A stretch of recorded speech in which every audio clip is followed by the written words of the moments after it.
What's up guys, I'm Josh with Motobox, and today we're going to walk you through the install of the Motobox exhaust modification. So to do this, you're going to need a couple tools. I'll make a list and show it on the screen, and we'll get your exhaust off, the new one on, in a matter of hours. It should take roughly between 3 to 4 hours depending on your skill set. If you have a lot of practice removing a lot of things off your bike, fairings and all that, it might be a little quicker. We'll walk you right through it.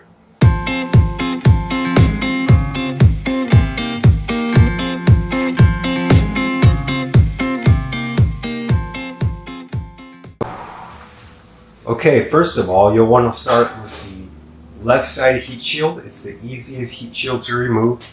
For the throttle side, you will need to remove the fairings and the exhaust to be able to get it off. So you'll want to start with bolts here, here, and you'll have another bolt on the inside of this belly pan. Once you have that off, you can start removing the fairings on the sides, but make sure you do not remove this fairing, the belly pan, from here, as we're going to take it off in one piece.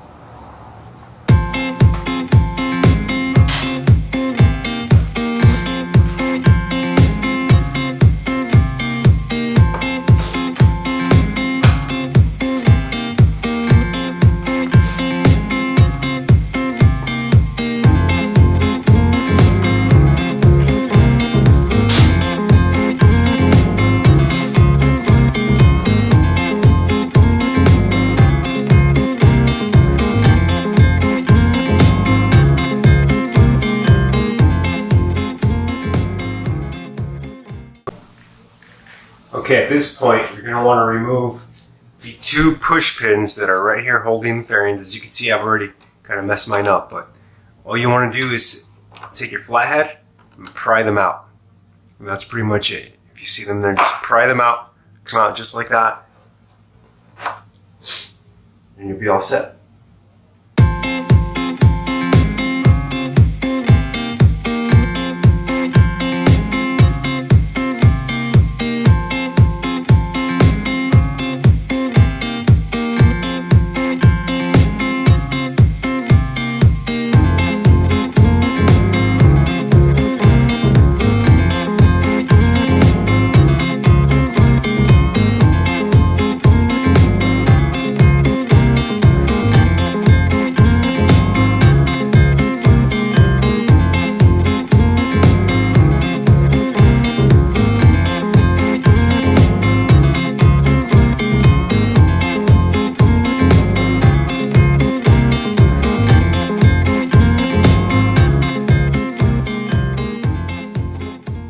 Alright guys, if you remember, I mentioned not to remove the whole belly pan, and this is why. You'll be able to take off just this fairing and leave the belly pan intact, which you'll be able to swing under the bike and remove it all in one piece. That way you don't have a bunch of fairings all over the place. Alright, so let's go ahead and do that on the other side, and we'll see how to take off the exhaust. Don't forget to unclip this cable from your belly pan. There's a few clips inside. They're just easily unclips and releases your belly pan down. Alright, once you have everything loose, like I said, keep the belly pan attached. You got all your screws off, all the bolts here, everything here. Now you'll notice that my inner panels aren't coming off, but that's because I have it attached so I can quickly remove it. If you want to do that, all you have to do is leave the 8 or 10 millimeter bolt that's right behind this. You can just leave it off, and that'll allow you to pull this off like this every single time. So, oh, I forgot one.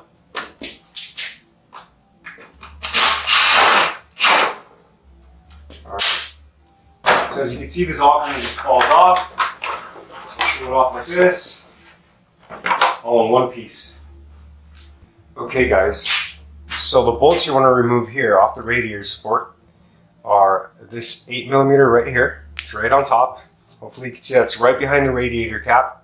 And then you're going to want to go on the other side and remove them there too. So let's start here.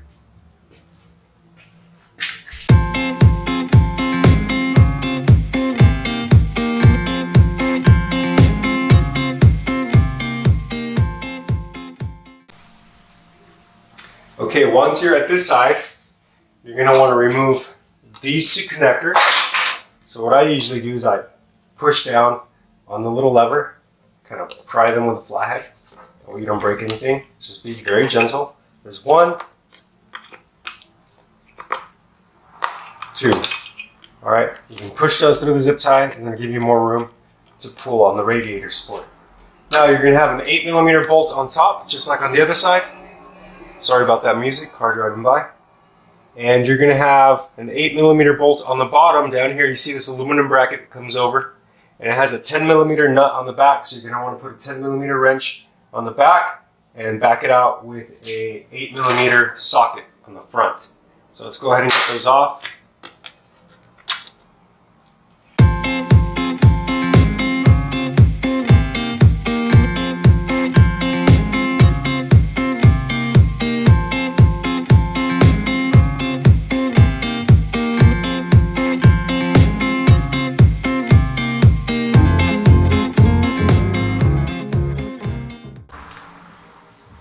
Okay, once you have those bolts off, you'll see there's play in your radiator support. So that's just enough for you to get your hand behind it, get a tool right in here, because you're going to need to take off 10mm nuts. One on this edge, you could fit a socket in there with a ratchet pretty tightly, and then one on the other end, which also will fit pretty tightly. The rest you will have to do with a spanner wrench. I personally like using a ratchet 10mm spanner wrench in there because it's low profile and it's a little quicker. Otherwise, you're going to have to do it by hand with a spanner, just over and over till you get those nuts off. And that'll get your headers off.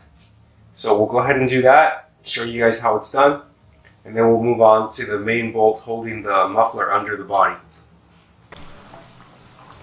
Okay, so starting on this side, where the regulator rectifier is, you're going to wiggle this a little bit, get it loose. You're going to put your ratchet in there. I have about a 2-inch extension on with a 10mm socket, and I'm using a 3/8 ratchet. So just go ahead, and what I would do is I would back out this nut all the way until it comes out, because that means you don't have to come back to this side. So we'll go ahead and do this, take it off, then we'll go to the other side, remove the O2 sensors, and then remove the other nuts for the headers. So I think that's about loose. You can finish it off with your hand.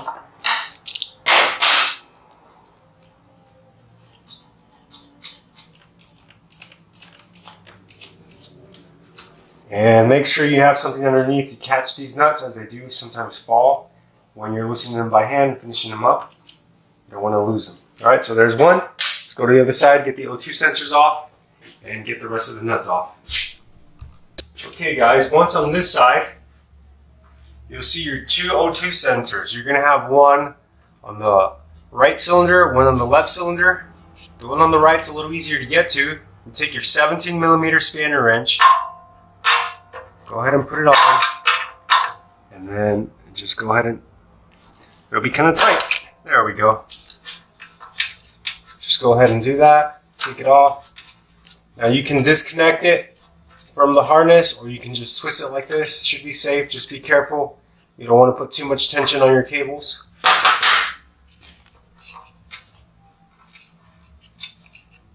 If you want to disconnect it, it's pretty easy. You'll see the connectors right up on top. If you follow this line up, it's right above the radiator. I generally just disconnect them like this and let them hang. And then you'll go ahead and stick your wrench in. Again, for this one, I generally do it right here.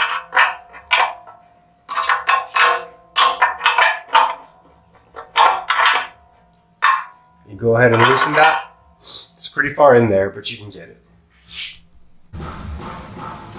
Okay, once you have your O2 sensors on, you should be able to get your ratchet in and take the first nut off, which is right here on the edge if you feel with your hand. Like I said, this is a tight fit, but it should work. Alright, we got the first one.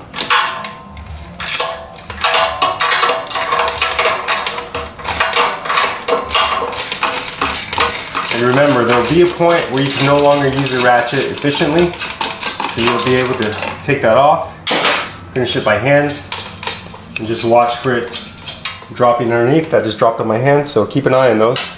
Then to get the others, on the inside, you're going to want to use a ratcheting spanner wrench. Go ahead and reach in. And use both hands to guide you. Alright, I'm at the right cylinder, so go ahead and take it off.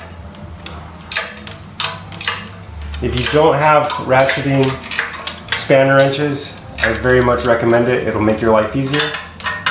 Alright, so I got one of them loose to the point where I could spin it with my hand. I'll go ahead and do the second one now. There it is.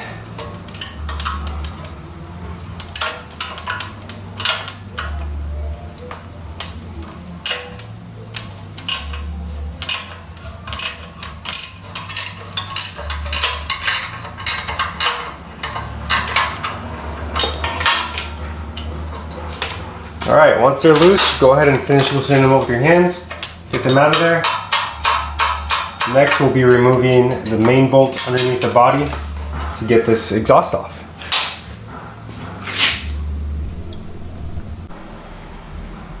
Okay guys, so this is the part where you're going to remove the main bolt holding the exhaust underneath the body, right under the swing arm pivot bolt. So if you see my ratchets, I have one ratchet, I have a 2-inch and about a 6 or 8-inch extension together with a 10mm socket at the end, and on the other side I have, I believe it's a 13mm socket. I'll go ahead and show you guys that.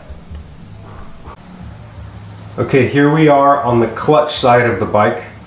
So I have my 13mm socket on the extension because I only can reach from one end to unscrew the bolt. So what I do is put my ratchet here so it locks in on my rear set and holds it in place while I back out the bolt from the other side. So once you have that bolt out, pull it out and that should release your exhaust. Make sure you're holding the muffler underneath for support so it just doesn't drop out from underneath you, alright?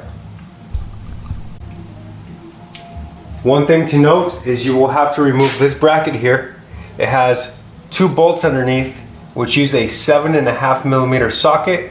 You can try a 7, but an 8 is too big. So it's kind of an odd size, but I usually get them off with a 7.5mm socket right under here. Otherwise, when you drop out your exhaust, it's going to hit this bracket and not come off. Alright, so you need to make sure to take that off. Alright you guys, once you have this bolt loose, you can reach your hand in right by the shock between the swing arm, push the bolt out, then you can reach under here and pull that bolt and your exhaust will be released, so make sure you catch it. It's a little difficult, but once you got it, come right out. So here's the bolt, the nut fell out on the other side and now we're going to release it. There we go. Take your heat shield off. Side. Excuse me while I come right in front of the camera here. Pull the exhaust out. That's it, you got your exhaust out. Now this exhaust looks horrible because it's our test model that we've been prototyping with, but yours will come out just like that. Make sure that your copper rings, I'll show you that. You'll have these copper rings on the cylinder head. You'll see that there are 2 copper rings that are gaskets for the headers. Sometimes they fall out, other times they stay stuck on the headers themselves. So just make sure you have those in place. If they fall out, put them back. If you can't get them to stay, you can dab a little bit of grease on them and that should keep them in place while you put your exhaust back on. The grease will just burn off and you should be fine. Okay, this is what your bike should look like without the exhaust. Now you're ready to install the new exhaust, which in this case would be the Motobox Racing Exhaust modification. Depending on what you have, obviously it's all the same as putting the stock back on, so we'll go ahead and get started with that. Teach you guys how to put that back on. A few little tricks, but it should be fairly quick. Alright, so now you have your new exhaust that you're going to put back on. Installation's pretty much the reverse order of what you did when you took it off. So you're going to take your exhaust, lift it right underneath. You're going to line it up with a pivot that you have down here, or the bracket where it attaches to. So go ahead, put it up. It's a little tricky. I'm probably going to get in the way of the camera here so I can see. I want to show you guys. So there we go. I'm in right there. Line up your headers. Is that cylinder head? I'm in. So now what you want to do to hold it in place, you want to put this bolt in. Put that bolt in so it stays for a second. Okay, you're going to want to put that heat shield on, but first go ahead and put these 10mm nuts, just hand tightened a little bit to hold the headers. That way you can get your heat shield on without losing this spot where you mounted the exhaust, because if it falls off sometimes it can get a little tricky. You have to wiggle it around a lot. So just put a nut on there to hold it in place. Got one on the edge.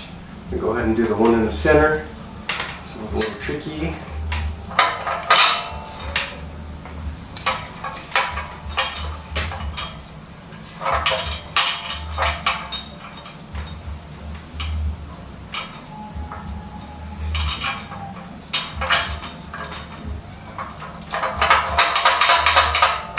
All right. Once you have those nuts on, you can release this bolt again.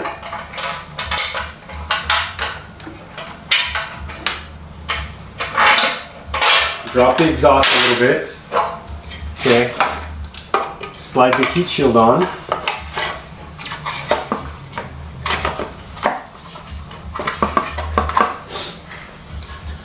Looks like I timed it a little bit too much, so go ahead and release that some more. Give it some more wiggle room. Alright, there we go. So I loosened that, get it on there. You have your little clips, your little tabs that you slide it onto. Hold it in place. As many of you know, this heat shield is a pain in the butt to deal with when you want to take it off. Alright, you got one tab on. There we go. Alright, put that on. Go ahead and raise your exhaust again. Put this bolt in.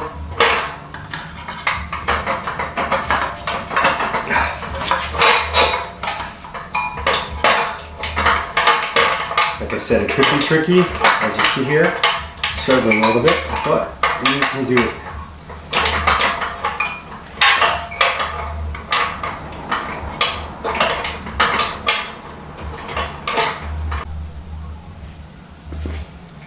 Alright you guys, not gonna lie, that was a little hard. You may have to adjust the spacer where it mounts to. There's some bushings in there with some spacers, and if those kind of, basically the bracket comes in over, has spacers on the end, and the bolt goes through, right? Pretend this is the mounting hole. So if those spacers kind of slide out and the tabs from your muffler hit on the inside, they'll push it out and you won't be able to slide it in. So what I had to do was push those rubber bushings in so the bolt could go in it. And you'll see that when you're working with it, you kind of squat down and look in there. Obviously I have a lift, it's a little bit easier for me. But if you're doing it on the floor, you just kind of squat down, take a look, and you'll see those bushings in there with metal sleeves on the outside. They almost look like washers, but they're not. They're sleeves with bushings on the inside. Alright, so I got this hung. Now we can go ahead, tighten the headers up in the front, and then put this bracket back on, and that's pretty much it as far as the muffler goes. And remember to also keep in mind that you have to put the O2 sensors on, but you don't want to do that until after you get these bolts, these nuts done. Alright, so let's go ahead and get that done. Okay guys, for tightening these bolts, or nuts I should say, I find it helps to finger tighten them first. Stick just your extension with the socket in and get the one on the edge. Same on the other side. Let's go ahead and do that. Alright, I'm on the other side now, and I went pretty much as far as I'm comfortable getting my fingers in there to tighten it. So you can put the socket in there on the extension and turn it a few times. Alright, that's about all it goes. Now I'm ready to get my ratchet. So I can get the ratchet in there and tighten it nice and snug. Okay, I've got my ratchet. Going to go ahead and tighten it. I recommend that you do not tighten this to final tightness yet. I would get it pretty tight. Just get it snug and make sure you have all 4 nuts and tighten them equally. That way there's equal pressure on both sides of each of the headers, and that way it seals correctly. So go ahead and do that on both sides and slowly do it evenly, one and then the other, one and then the other, until you get it nice and tight. I don't have a torque spec for this. I recommend you just get it fairly tight. I'll try to insert the torque spec somewhere in the video. I apologize for that, but let's go ahead and get this finished up. Okay, with your header flanges tightened down, you can now finish tightening this main mounting bolt on the muffler. So go ahead and get your wrench on the other side.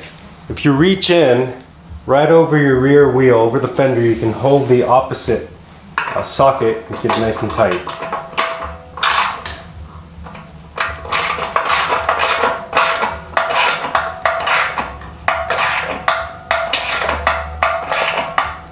Alright, got that tight. Go ahead and take your wrenches off and you're all set.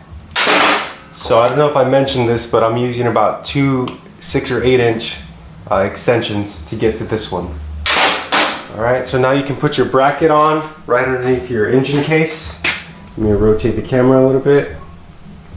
So we go ahead and put this bracket back on with those odd size bolts.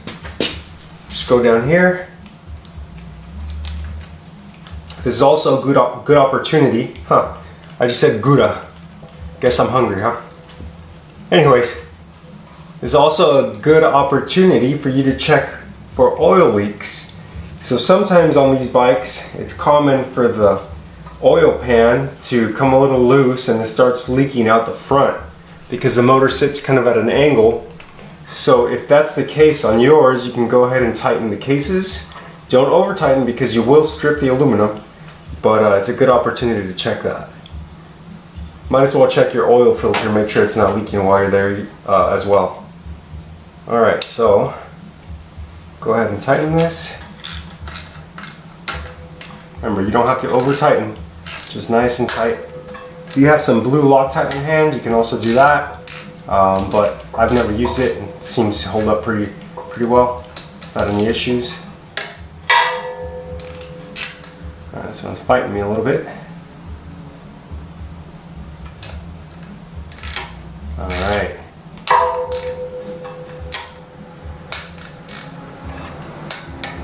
You know what, guys, I think a 7mm socket will work a little better. Let me grab that. Yep. 7mm is what you will need.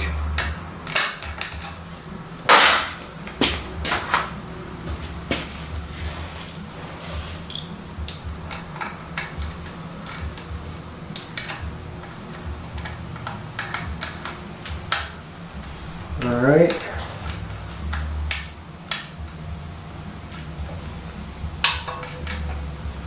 Alright, once you got that bracket done, go ahead and put your O2 sensors on and you're almost done.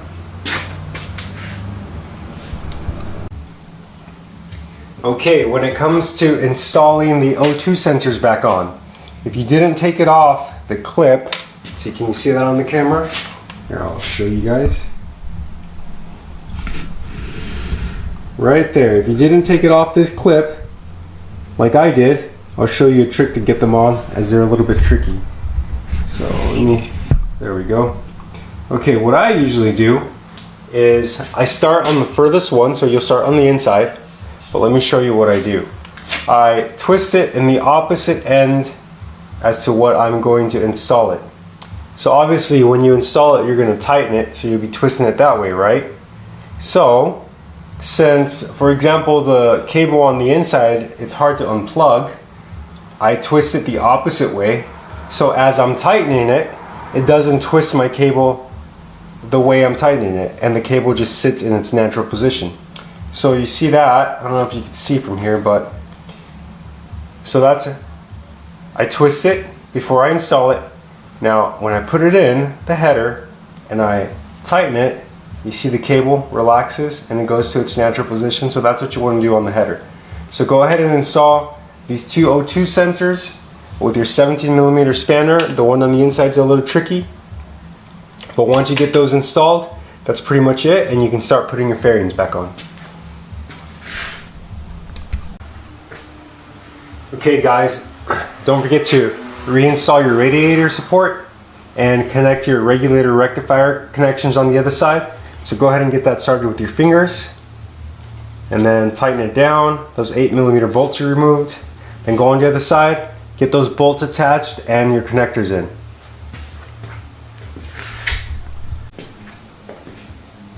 Okay, once you have your bolts attached, you can go ahead and connect these connectors to your regulator rectifier, just like that. Pull them back into place if you wiggle them out, and you're all set. You're ready to reinstall your fairings and put your bike back together.